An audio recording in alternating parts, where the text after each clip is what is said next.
Zacchaeus. He climbs the sycamore tree, just a little guy, so he can't see over the crowd. What does he do? He looks directly at Jesus Christ rather than the hypocrites, the crowds around Christ. And so I think right there, you have many different pearls from that story. But I think partly that could be a sign for don't look at the people. Yeah. He wants to look at Jesus Christ. And Christ is saying, look at me.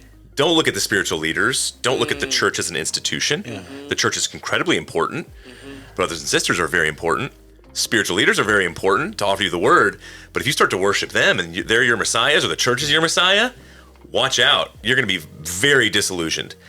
And so I'm very weird when it comes to this question, because when I see Christian hypocrisy, in some weird way, it strengthens my faith. Yeah.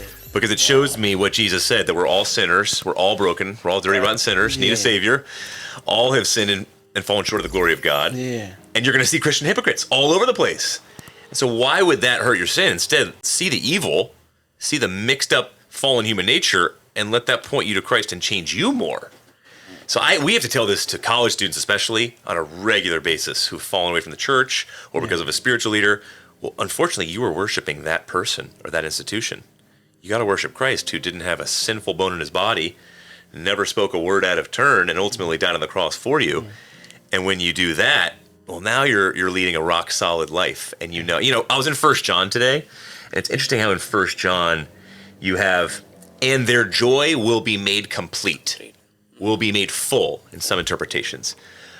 All right, well, how is your joy made complete or full? Well, one, it's worshiping with other believers, but John is not saying turn those other believers into messiahs. No, you're worshiping with other believers, so you're getting that type of joy. We know that when we worship with others. And then secondly, he's saying that joy is complete based off of knowing that you are saved, that you can have security in salvation, not because of what you do or somebody else did for you, who's human, but because of what Jesus did for you.